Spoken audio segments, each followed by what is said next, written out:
Bonjour mon frère. Baimboka bazolanda yo pour la première fois na sango ya Congo bazana posa ko yeba yo kombonani responsabilité bazana par rapport à l'église. Oui, gloire à Dieu. Comme on a eu les prophètes Hervé Yombo. Nazali na Kinshasa et même bande comme sur Beti na YouTube, je suis un habitué à média. Et c'est ça. Vous allez prophète dans l'église. Vous allez dans l'église Exode, au niveau de Mariano.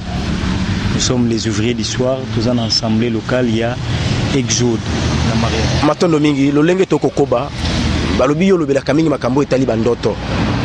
Likambo yango ya ndoto, tolingi penza baimboka bakolanda yo pour la première fois pa ina biso, baso sola likambo ya ndoto vision, elingi kolobani.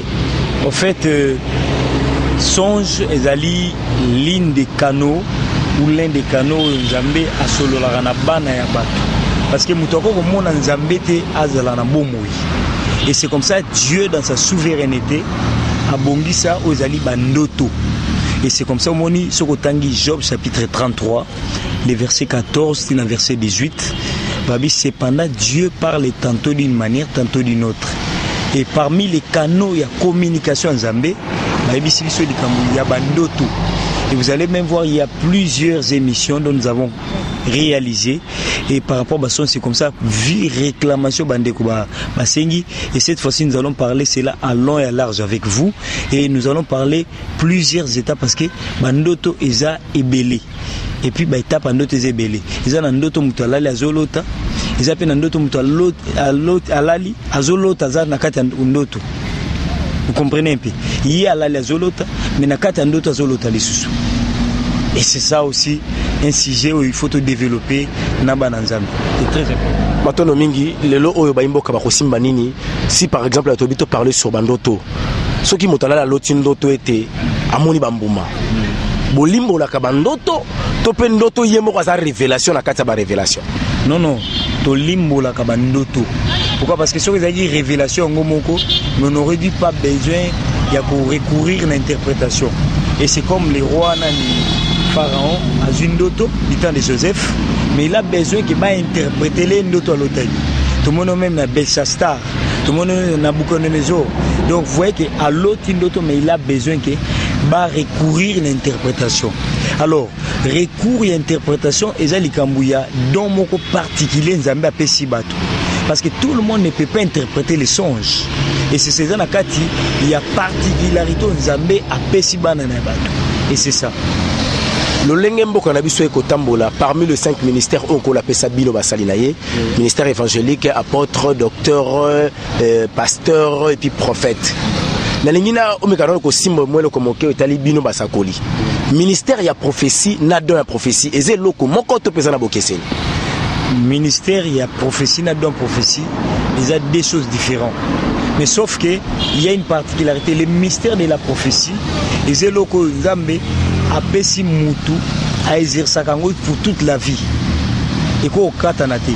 Mais les dons qu'on katana, et qu'on katana aux étouffements. Vous me direz que Dieu ne serait pas de son don, non plus de son appel. On se repentir le bac non, ils ont le kati et limouison non. Kokato dans le bien sens que don et comme en a période de ceux qui ont bien entretenu que vous allez étouffer.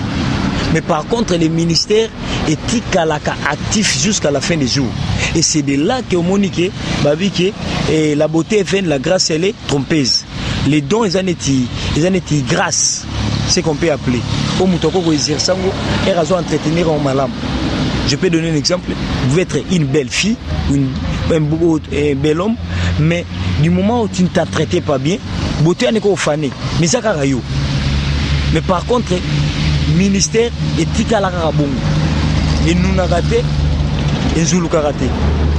Et c'est de là que dit même les diables, ministère n'est pas un lola, ils ont ministère et chantre. Et vous ne me contredirez pas que c'est à Moya. Musicien mon côté chrétien Azali n'impact les musiciens païens autour renommé.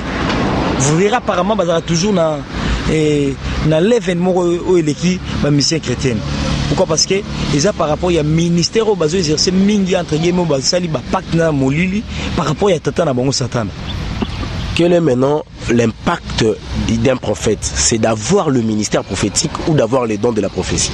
Un prophète a le ministère, un prophète a un ministère de la prophétie, il pas un don de la prophétie. Mais par contre, les messieurs qui exercent les dons, il a les dons de la prophétie, mais il peut avoir un autre ministère, tout comme il ne peut pas avoir un ministère. Tu peux trouver un frère né de nouveau, il a un don de la prophétie à Makasi. Zamazo Solanaye, azo banga nzambe, azo bondela, azo respecter l'orientation. Ça peut se faire aussi chez une sœur ou aza parfois dans ministère mon côté, mais atamboli na nzambe longo, nzamba otambolane, azo sololane comme il se doit. Nalingi baimbo kabako landa yo bazo moi explication claire, il y a différence, il y a bajar, il y a ndoto po moto mosusu. Nous lengo ko expliquer ndoto bezan ndoto moto alotaki. À comprendre que et l'obéli ndoto elingi koloba boy. OK. Je vais donner un exemple. Na ozala clair moi mingi na sens que ndoto ezalaka na interprétation et interprétation moko indéfinité. Par exemple, on se communique et nani li passé que ça non. Je donne un exemple. Échantillon et roi du temps de Joseph en prison. Amoni amemi mapa mandeke ba dodi mapa wana. Joseph a dit que non, dans 3 jours bakokata mutu et puis bakopé ça nzoto na bandeki. Vous allez voir que mutu na bi que nini abi je voyais je servais les pharaons par sa coupe. Elle c'est dans 3 jours. Or nulle part n'a contenu bandoto na bango. Au moins place à 3 jours et bimi na 4. Mais étant donné que Muyenda zaki na molimo interprétation, il a commencé à interpréter que non dans 3 jours. Donc est-ce que comme il comme inspiration exercer don. Et je vais donner un exemple. Notre nyos o mutoloti. Ils sont liés par exemple au Monique, bato bavandi nanda bazolela, net par exemple les serres moko yebisa ngai, à loti papa na ote okufa il a décédé 2 semaines. Aloti papa ne nakati cercueil abimi na cercueil aya koti nakati nzoto maman na bango après kei et amoni susu le même monsieur comme si azalaki li susu wana ta community dédoublé et ba comme réclamer maman ba kota nakati directement vous voyez que c'est l'esprit des morts o ebomi papa et comme qu'on revendiquer nani maman peut akufa. Vous comprenez un peu. Par exemple, vous vous retrouvez et que vous êtes dans un lieu où vous êtes en zélate, vous êtes en zamba, vous êtes en baluka, vous êtes. Donc cela revient à dire que tu ne vois pas la voie. Le diable n'est pas au kangarozo tambola normal, tu es véhiculé, tu manges bien, tu travailles. Il y a une loi de limitation. Il y a une loi de limitation. Sur le plan spirituel, tu es retenu quelque part. Tu peux te retrouver que aussi sa classe kala. Mais au monde aux ara na katia classe. Ou là tu as uniforme au monde cause na katia classe et ça loi moko on te fait voir que nous aboué na vie na tu es retenu quelque part non avancement. Par exemple au Longwaneti na Kinshasa kala. Mais chaque jour ils ont na Kinshasa. Et c'est de là qu'au sur tali vino mingi tu verras que vino est lié na makambo Kinshasa. Ou soit makamuno mingi même si tu fais 100 pas en avant, tu te retrouves que 1000 pas en arrière. Donc bah là que socle non en réalité kenda poto mais vino tikel na Kinshasa. Il y a des gens à Longwa déjà pas na bango kalaza ndako libala. Mais mi connais sur l'autre azaka pas na bango. Donc nanzoto kenda libala mais na molimo zaka kana ndako na bino. Et pour ça, il faut des orientations spirituelles aux anabatu ya molimo pour que obima na kati parce que noto mutu era lota que za révélation seigneur apesio il faut ba interpréter ou nzamba pesio pe ngolo ko interpréter mais nzamba suka ka wana te apesa ka ba orientation et tu es en hôpital tu es malade ba examiner ba kuti na malaria les médecins ne se limitent pas là na résultat labo il va te donner le cure ou le traitement au rosoir afin que l'obér au salle session examen va trouver malaria. Il suffit pas de dire à une personne que non, nous avons la limitation. Mais qu'est-ce que l'homme doit faire pour que l'on ait tawana? C'est ça le vrai problème. On peut prophétiser pour toi que non, nous avons la chaîne, nous avons la bénédiction. C'est bien, mais accomplissement pour pallier la difficulté, c'est ça. Là maintenant il y a l'importance, il y a donc la prophétie et puis il y a ministère prophétique. Et c'est ça. On appelle cet exemple moko. Il y a tous en Congo par exemple. Dieu a dit qu'il va bénir la RDC. C'est une promesse. Et la RDC passe un cycle où il y a la bénédiction et la visitation divine. Mais comment est-ce que nous allons parvenir à la réalisation? C'est ça le vrai problème. Il ne suffit pas de prophétiser, il suffit maintenant d'avoir des orientations, d'appliquer des orientations claires et précises. Il y a des mercenaires dans l'église. Et dans l'église, nous avons 3 sortes de serviteurs. Nous avons des serviteurs par défaut. Papa n'a pas une église. Il y a des gens qui n'ont pas de théologie ou bien le bagamingi. Bon, tout le monde qui est monté en église à papa et au lieu papa transmet à l'effacer. Papa n'a pas même pour l'église auto maman n'a pas même. Bazu basenini ba chargé. Net na moni l'autre fois maman moko entre guillemets à église à Koufi. Moi nané oazaki na rapport mon côté. Na musala nzambe. Au perdana ba vine entre guillemets au église yebi. Mais bazu ba chargé, ba pese charge église. Et ce sont ces antivaleurs toujours condamnés. Moi ba binga bango par défaut. Ils ont la catégorie mususu to bengi ba perverti. Donc musala nzambo mona ba o ba kendanga na ba dégâts en dégâts. Abengi mama bato sokolé po milu mo belo. Azo tongola bato par exemple. Ba délivrance moko diabolique. Là ce sont des bato to bengi ke bato baza ba perverti au satan atini pour que ba ternir image à basali. Il y a les 3e catégorie autobengi ba Eliakim. Les gens qui ont été consacrés Jérémie depuis le sein maternel. Au basala ke ba tombola benele l'église, ba garder droiture évangile. Et ces gens-là sont mal aimés aujourd'hui. Et c'est une race rare en voie de disparition. Mais ils sont là. Parce que Nzamba perd d'agaté et c'est comme ça moi que même Nzamba zong c'est qui Eli abiki non atika inga moko ne so babombi bango bino il y a 7000 qui n'ont pas fléchi et ces races existent. Lelo oyo etonga na Nzambe car na sika yo uti koloba que moi héritage comme le quoi moi héritage mais c'est une maladie aux alliés à l'église à Congo. Tout le monde cité tellement na mboka Moïse Katumbi Moïse Mbiye ba pesa qui responsabilité ya etonga héritage. Oui. Tout le monde yango papa olangi na maman olangi. Oui. Gloria olangi to yoki bazo pesa ba responsabilité na bande ko mosusu. Bana ya olangi. To ko tala ko to nema sikatenda. To komi tuna. Trésor moko na pe déjà les valables comme pasteur. Likambango héritage. Yo pe botaka ya yo to ndenge ni. Gloire à Dieu papa. Baibaka muma nzete na mbuma na yango. Po ebake mutu wana réellement il a reçu un appel. Au mon émergence dans notre échec nango. Est-ce que bandeko tangi va faire avancer l'église ou tout va faire régresser en. Je donne un exemple. Ce n'est pas que ce pasteur azana mwana nae ce qu'azana appelle to kupexia za mosali. Non. Nous disons que mutu azana likaboté va charger azana appel te va charger. Mais ce qu'azana appelle à faire avancer musala tata tikaki. Ce n'est pas un problème. Ce qui nous amène à établir. Tout le monde a bilembo. Je donne un exemple. Même dans les pays, tout le monde a moi un politicien, pas comme un politicien. Mais ce qu'on a réellement un appel, tout le monde a une émergence. Par exemple, tout le monde est dans le Congo. Nous avons vu un politicien, à Mounimboula, na Moula, celui qui a 40 ans, a eu pouvoir. Mais son fils biologique, entre guillemets bamsu ba bakatanga te bamsu ba biaza maele te bamsu ba biaza dinte les héritages mais à comme ici parti politique na bango to regroupement na bango opposant et si que papa commissaire qui bango te juste à obtenir la magistrature suprême to mettre kara en doute. Les problèmes c'est les résultats qui arrêtent toute contestation. Les résultats de tout ce que vous avez cité ezanine. C'est comme si ba pasteur ya balu bande bat bazana kombo na kati mboka Congo. Soki na mayiko tango komona ki bakabundu alesa. Ba papa na biso mukuna. Ba Moïse Mbiye. Ba papa na biso mutombo.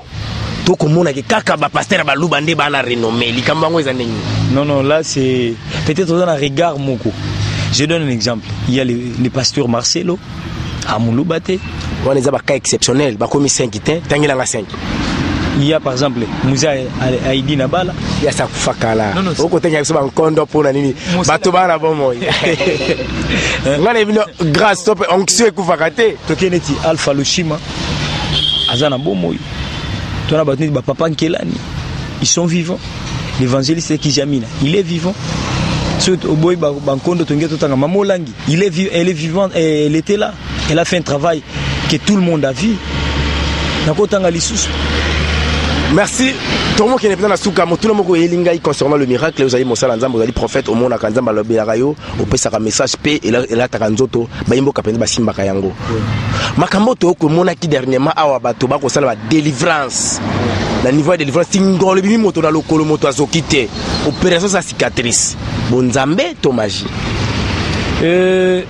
Bible lobby à celui qui peut faire par la puissance qui agit en nous, au-delà de ce que nous pensons et au-delà de ce que nous demandons et ce que nous pensons. Donc le problème c'est quoi? Et ça, tout d'abord il faut naïe authenticité dans nous. Parce que le diable peut faire descendre aussi les faits. Miracle, faux miracle, les Angola bima le coloté. Pourquoi bika pe la maladie mais faux miracle. Vous voyez un peu. Et le miracle aujourd'hui doit être authentique. Net où est Salimaki na ministère amen wana. Wana est authentique tous les années. Yangwana na kei na peso réponse. Je vais encore me répéter. Nabi faux miracle les akate ke muto bimsangolo. To c'était bima mutu na libo. Parce que monde des ténèbres ko chapé mutu, mabondeli mutu et bimi. Parce que Bible dit tout arbre que mon père n'a pas planté serait déraciné et jeté dans les feux. Ngala mona mutu ba yibi mbongo na ndenga kindoki. To bondeli nzambe akena compte ni mbongo zakite mbongo ezongi na compte na. Je vis ça en Afrique du Sud. À l'aéroport à Johannesburg, ils en a 2013. Docteur Mogo Abandoza Nangai, il fallait que nous tiquions à distance on a il y avait il fallait mettre 3 heures du temps dans l'aéroport il y a Johannesburg.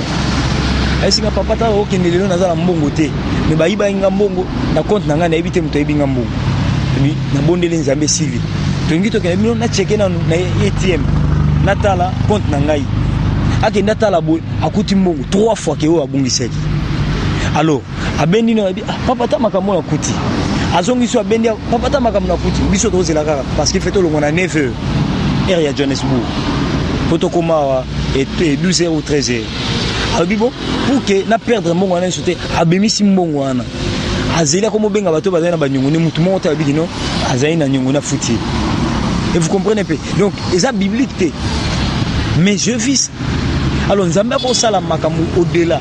Mais le problème c'est qu'il y a authenticité dans nous. Alors si Dieu ne m'a pas révélé quelque chose par rapport à nous, je me réserve pour que na approuvé ou na désapprouvé en nous. Quel est le vrai miracle pour un chrétien? Pour un chrétien, le vrai miracle c'est que muto bongwana. Alongwana mabea na malamu, alongwana molili na pole, ayamba Yesu na bomo inaye. Mokonzi pe mobikisi. Lokola te mais mokonzi pe mobikisi. L'église Namboka Nabiso a échoué na mission et tout à réussir. L'église n'a pas échoué. Ezali babengaka douleur d'enfantement. C'est les douleurs d'enfantement. Parce que dans ce pays, l'église a une mission prophétique qu'on réalise dans le pays. Parce qu'il y a eu des prophéties qui ont parlé que dans l'avènement d'un enfant de Dieu sur ce pays, il y a à la tête de ce pays plutôt, l'église a besoin de force. L'église a dirigé le monde mobimba et koya eba force à Congo ou Tuapi, émergence à Congo ou Tuapi. C'est dans l'église. Mais bien avant cela, Dieu avait prévu, il y aura les douleurs d'enfantement. Vous verrez des faux miracles. Nous avons aussi là qui abîme ça faux pasteur. Vous verrez des fausses prophéties. Nous avons aussi là qui babima, ainsi de suite. Mais nous avons aussi là qui se base à la mise à nu, afin que les gens reconnaissent la puissance infinie de Dieu. L'église au Congo n'a pas échoué. Mais il y a une douleur d'enfantement. Le monde entier viendra ici au Congo pour voir ce que Dieu a fait. Parce que l'émergence à Congo dépend de l'église à Congo. Et cela, c'est possible parce que nous avons échoué. Ce que nous vivons aujourd'hui, c'est la prophétie de plusieurs. Nous avons parlé de cela. Il y a de ceux qui nous ont précédés. Je parle par exemple les 4 messagers de Mbinza. Le Congo, c'est un pays prophétique. Au-delà des fleuves de l'Éthiopie, il y a mes adorateurs. Au-delà des fleuves de l'Éthiopie, il n'y a pas de fleuves. Et quand on parle des fleuves, c'est le Congo. Et le jour où vous allez être disponible, la place du Congo, même dans la Bible. Et pour ceux qui partent à Jérusalem, il y a un temple, ancien temple, on a trouvé ce qui est la carte du Congo. Ngai na yo tokosala penza émission tolobela makambo wana penza na lenga profondeur po bayimboka penza basosola yango tokomi na suka le basuki ezali nini et puis numéro ya téléphone pour bande konos balandi biso. Le basuki ezaki le temps de la visitation divine et du rétablissement pour le peuple congolais est arrivé. Et même toi qui es à l'extérieur du pays qui nous suit, il y a que le beau quand Nzambe nga bi kisayo alinga kangola yo Nzamba nga visiter on ainsi qu'aux ali Nzamba zo solo la no butumoyi mais sauf que zala kaka à l'écoute du Saint-Esprit parce que les songes les a fait d'azarté, il faut un discernement afin que ba orientation parce que vie abate bonga nandoto vie abate pebe banandoto. Et pour ceux qui veulent notre apport, notre prière et nos orientations, vous pouvez nous contacter par plus de 143 84 27 51 720. Eshima, votre magazine qui bat au rythme de l'actualité. Une réponse à vos besoins en information, un éclairage dans divers domaines. Impartial, documenté, instructif. Eshima au cœur de l'info. Retrouvez la nouvelle édition. Exclusivité. Joseph Kabila, une vie pour un empire. 4e président de la République démocratique du Congo et 17 ans passés au pouvoir. Pour y arriver, Joseph Kabila Kabange a incarné la stabilité et l'autorité. Imprévisible, tacticien et fin stratège, Kabila ne laisse rien paraître. À travers Kabila, la RDC a trouvé quelqu'un qui lui ressemble et la défend. FCC, l'art de perdre la présidentielle pour tout diriger. Province, développement du Kasaï, Dieudonné PM, tout au côte, le profil idéal. Son objectif, faire du chef-lieu de la province, Chikapa, un puissant carrefour économique. Découverte, Janine Mabunda, une femme d'exception au perchoir de l'Assemblée nationale. Focus, Gaston Moussemena, l'homme et ses traces indélébiles. Politique, honorable Kulungu Douk, l'homme qui porte les espoirs d'un Kwango valorisé. Bailon Gaïbene, le bourgmestre qui a relevé des grands défis. Géostratégie, RDC de plus en plus convoité. Institution, Jérôme Kitoko et la réforme de la Cour de cassation. Nation, Henri Thomas Lokondo, une liberté de pensée qui choque les idolâtres politiques. Interview, politique extérieure selon Jean-Pierre Alumba. Économie, Gopas, un éléphant blanc choyé par la RVA. Retrouvez l'intégralité du magazine Eshima dans les kiosques. Eshima Magazine, un nouveau standard d'information.